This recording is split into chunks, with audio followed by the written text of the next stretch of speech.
अस्सलामुअलैकुम। उम्मीद आप सब खैरियत से होंगे। 9th क्लास बायोलॉजी के अंदर चैप्टर नंबर 1 हमारे पास है इंट्रोडक्शन टू बायोलॉजी। इसमें आज का जो हमारे पास टॉपिक है ये है कैरियर्स इन बायोलॉजी। अक्सर स्टूडेंट्स के जहन में एक बात आती है कि अगर हम बायो के साथ पढ़ रहे हैं, हमने मैट्रिक में बायो रखी है, एफएससी हमने बायो के साथ की है या हम कर लेते हैं, तो आगे हमारे पास कौन कौन सी फील्ड्स होंगी, आगे हमारे पास कौन कौन से कैरियर्स होंगे जिनको हम सिलेक्ट कर सकते हैं। तो यहाँ हमारे पास डिफरेंट फील्ड्स हैं, डिफरेंट कैरियर्स हैं जो कि हम आज डिस्कस करेंगे। तो सबसे पहले हमारे पास है medicine and surgery. The profession of medicine deals with the diagnosis and treatment of disease in human. अब ये मेडिसिन वाली फील्ड किस तरह की है, इसमें हमारे पास इंसानों के अंदर जो बीमारियां लगती हैं इनको डायग्नोज किया जाता है और फिर इसको ट्रीट किया जाता है, इसको ठीक किया जाता है, इसका इलाज किया जाता है। आगे हमारे पास सर्जरी के हवाले से है। In surgery the parts of the body में बी रिपेयर्ड, रिप्लेस्ड और रिमूव्ड। सर्जरी में क्या होता है, हमारे पास डिफरेंट जो हिस्से होते हैं जो हमारे अंदर मौजूद हैं, डिफरेंट पार्ट्स, डिफरेंट जो ऑर्गन्स होते हैं हमारे अंदर, इनको ठीक किया जाता है अगर वो ठीक हो सकें। और अगर हमारे अंदर मुख्तलिफ़ ऑर्गन्स, कोई भी ऑर्गन अगर खुदा न खास्ता मुकम्मल तौर पर ख़राब हो जाए, बिल्कुल काम ना कर रहा हो, तो फिर उसको रिप्लेस भी किया जाता है। जैसे कि हमारे पास एग्जांपल्स है the removal of stones through renal surgery, कि अगर किसी वजह से गुर्दे के अंदर स्टोन्स बन चुके हैं, पथरियाँ बन चुकी हैं, तो इसको ठीक किया जाता है, ना कि गुर्दा निकाल के फेंक दिया जाता है। ऐसा नहीं करते। अगर हमारे पास किडनी स्टोन्स बन चुके हैं तो हम क्या करेंगे, इसको रिपेयर करेंगे, इसको ठीक करेंगे। और ये किसका काम होगा, ये अमूमन सर्जन का काम होता है। और अगर किसी वजह से गुर्दे मुकम्मल तौर पर फेल हो चुके हैं, दोनों गुर्दे काम बिल्कुल नहीं कर रहे, तो फिर दूसरा प्रोसीजर क्या होता है, ट्रांसप्लांटेशन ऑफ किडनी। और इसी तरह हम लीवर को भी ट्रांसप्लांट करते हैं। देखते हैं कुछ डायग्राम्स के अंदर कि ये किस तरह मुमकिन है। अब देखेंगे हमारे पास दो तरह की डायग्राम्स हैं। एक के अंदर हमारे पास गुर्दों के अंदर पथरियाँ बनी हुई हैं, किडनी स्टोन्स बने हुए हैं, और दूसरी डायग्राम के अंदर किडनी को ट्रांसप्लांट किया जा रहा है। अब किडनी स्टोन्स अगर छोटे हों तो ये आम तौर पर ख़ुद ही निकल जाते हैं। किडनी स्टोन्स यूरिन के दबाव के साथ यूरेटर में आ जाते हैं, यूरेटर से आगे चलते हुए यूरिनरी ब्लैडर में चले जाएंगे और फिर वहाँ से निकल जाएंगे, आउट हो जाएंगे। अगर जो पथरी है अगर वो खुद से नहीं निकल रही, बाद दफ़ा साइज़ बड़ा होने की वजह से वो रुकावट बन जाती है, यूरिन सही तरह से नहीं आता और काफ़ी ज़्यादा तकलीफ़ होती है। अब इस मामले में इस पथरी को रिमूव किया जाता है। अब ये काम होता है सर्जन का। अब दूसरे केस में क्या है, अगर गुर्दे हमारे पास मुकम्मल तौर पर ख़राब हो चुके हैं तो हम क्या करेंगे, किडनी को ट्रांसप्लांट करेंगे।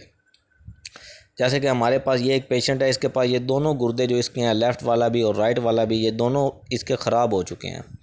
इस केस में क्या करते हैं कि पेशेंट को कुछ टाइम के लिए, कुछ मुद्दत के लिए, जब तक कोई उसको किडनी डोनेट नहीं कर रहा होता या कोई किडनी नहीं मिल रही होती, तब तक हम क्या करते हैं, आर्टिफिशली डायलिसिस के ऊपर इसको रखा जाता है। इसको गुर्दे वाश करना भी कहते हैं। जब किडनी मिल जाती है तो इस किडनी को, जो डोनर किडनी होती है, इसको कुछ इस तरह से लगा दिया जाता है। अब ये जो डोनेटेड किडनी होती है, इसका अमूमन, इसकी जो मुद्दत होती है अमूमन ये 10 से 15 साल तक निकाल जाती है। तो ये हमारे पास अमल कहलाता है किडनी ट्रांसप्लांट।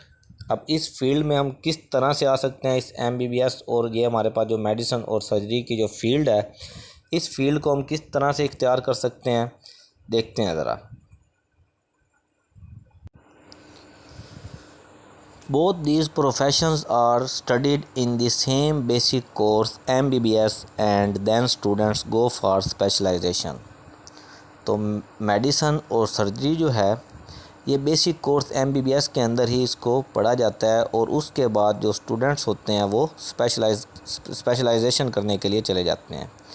अब इस फील्ड में कैसे आते हैं, MBBS वाली फील्ड में मैट्रिक जो है ये बायो के साथ करते हैं स्टूडेंट्स, और उसके बाद FSC मेडिकल रखते हैं और फिर इस फील्ड के अंदर आ जाते हैं MBBS वाली फील्ड में।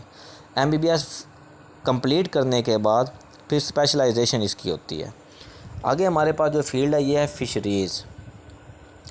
अब फ़िशरीज़ क्या है basically? फ़िशरीज़ is the professional study of fish production. There are departments in Pakistan where professionals of fisheries are employed. They serve for enhancing the quality and quantity of fish production.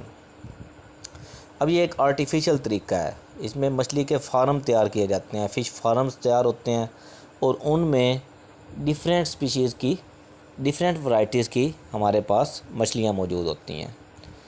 इन मछलियों को artificially यहाँ पे grow करवाया जाता है। किस वजह से?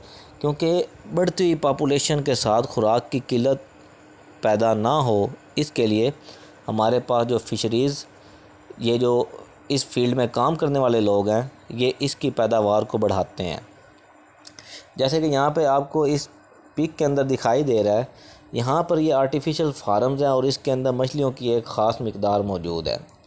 अब इस फार्म में मौजूद पानी का टेम्परेचर मेंटेन करना, इसी तरीके से हमारे पास इन मछलियों को फीड करना, ये एक माहिर का काम है, ये फ़िशरीज़ का काम होता है। और इन की पैदावार को बढ़ाते साथ अगर इनमें कोई बीमारी फैलती है तो उसकी रोकथाम करना, ये भी हमारे पास फ़िशरीज़ की फ़ील्ड में ही आता है। अब स्टूडेंट्स इस फील्ड्स के अंदर कैसे जा सकते हैं? In Pakistan, this profession can be adopted after the bachelor or master level study of zoology and fisheries. Pakistan के अंदर क्या करते हैं, बैचलर या मास्टर अगर ज़ुआलॉजी के अंदर है, जिसमें हम एनिमल्स को जनरली स्टडी करते हैं, या फिर हम डायरेक्ट फ़िशरीज़ का ही कोर्स करते हैं, तो पाकिस्तान के अंदर इसको बैचलर लेवल पर भी या फिर हम मास्टर लेवल जो है ये हम फ़िशरीज़ के अंदर ही करते हैं, तो हम इस फील्ड में आ सकते हैं। मतलब मैट्रिक आपने बायो के अंदर रखी है, इंटर में आपने एफएससी ही रखी है, तो आगे आप या ज़ुआलॉजी में चले जाएंगे या आप फ़िशरीज़ में चले जाएंगे। क्लियर है? आगे हमारे पास है एग्रीकल्चर। एग्रीकल्चर क्या है, इसको डिस्कस कर लेते हैं कि एग्रीकल्चर क्या है और इसमें क्या होता है। एग्रीकल्चर को बेसिकली हम आम उर्दू में इसको ज़राअत कहते हैं, खेती बाड़ी भी इसको कहा जाता है। अब इसमें होता क्या है, this profession deals with the food crops and animals which are source of food and agriculturist work for the betterment of crops like wheat, rice, corn etcetera, animals like buffalo, cow etcetera from which we get food. अब इसमें agriculturist क्या करते हैं, basically वो ज़राअत की ज़राअत के अंदर मतलब क्या है कि जो हमारे पास ऐसी फसलें हैं जिनसे हम खुराक हासिल करते हैं, उनकी पैदावार को बढ़ाते हैं ताकि उनसे और बेहतर फूड मिल सके। ठीक है, इसी तरह हमारे पास वो वाले एनिमल्स जिनको हम खुराक के तौर पर इस्तेमाल करते हैं, जिनसे दूध हम लेते हैं, इसी तरह जिनसे गोश्त लिया जाता है। अब इनकी पैदावार को जो एक एग्रीकल्चरिस्ट होता है वो इसको बेहतर करता है। अब जो ये आपको तस्वीर के अंदर ये जो आदमी दिखाई दे रहा है, ये बेसिकली कोई एग्रीकल्चरिस्ट नहीं है, ये तो एक मेहनत करने वाला एक इंसान है, ये एक किसान है बेसिकली। अब एग्रीकल्चरिस्ट का काम क्या होता है, उसका काम ये होता है कि पैदावार को बढ़ाना। क्लियर है? अब इस फील्ड में किस तरह से आया जा सकता है, इसको ज़रा देख लेते हैं। इन Pakistan there are many universities which offer professional courses on agriculture after the higher secondary education in biology. Pakistan के अंदर काफ़ी ज़्यादा यूनिवर्सिटीज़ हैं जो हायर सेकेंडरी एजुकेशन मतलब इंटरमीडिएट के बाद डायरेक्ट एग्रीकल्चर के अंदर कोर्सेज़ करवा रहे हैं। आगे हमारे पास है एनिमल हस्बेंड्री। अब एनिमल हस्बेंड्री क्या है, इसको ज़रा देख लेते हैं। एनिमल हस्बेंड्री बेसिकली एग्रीकल्चर की ही एक ब्रांच है। इसमें क्या होता है, it is the branch of agriculture concerned with the care and breeding of domestic animal life stock, for example cattle, sheep. Agriculture के अंदर दोनों चीज़ें आ जाती हैं, प्लांट्स के हवाले से भी जैसे कि हमारे पास क्रॉप्स हैं, और एनिमल्स के हवाले से भी जैसे कि हमारे पास बैफलो हैं, शीप्स हैं, इस हवाले से भी। मतलब वो तमाम प्लांट्स, वो तमाम एनिमल्स जिनसे हम खुराक हासिल करते हैं, वो कलेक्टिवली एग्रीकल्चर के अंदर आ जाते हैं। जबकि हमारे पास एनिमल हस्बेंड्री जो है ये एग्रीकल्चर की ही एक ऐसी ब्रांच है कि जिसमें सिर्फ हम एनिमल्स को ही डिस्कस करेंगे। कौन से एनिमल्स? डोमेस्टिक एनिमल, पालतू जानवर। अब जिनसे हम दूध लेते हैं, जिनसे हम गोश्त हासिल करते हैं, हम उनकी पैदावार को बढ़ाते हैं। जो दूध देने वाले हैं वो दूध की पैदावार को बढ़ाएं, और जो गोश्त देने वाले हैं उनसे ज़्यादा से ज़्यादा गोश्त हासिल किया जा सके। ये बेसिकली फील्ड कहलाती है एनिमल हस्बेंड्री। अब इस फील्ड में कैसे आ सकते हैं? Professional courses in animal husbandry can be adopted after the higher secondary education in biology। अगर बायो के साथ मैट्रिक आपने किया है और उसके बाद आप इंटरमीडिएट कर लेते हैं बायो के साथ, तो आप डायरेक्ट इस एनिमल हस्बेंड्री वाली फील्ड में आ जाएंगे। क्लियर है? इसके अलावा हमारे पास और भी कैरियर्स हैं जो हम नेक्स्ट टॉपिक के अंदर पढ़ेंगे।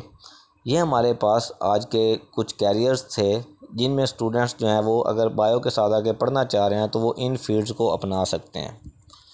उम्मीद है आपको समझ आ गई होगी। अपना ख्याल रखिएगा। फ़ी अमान अल्लाह। अल्लाह हाफिज़।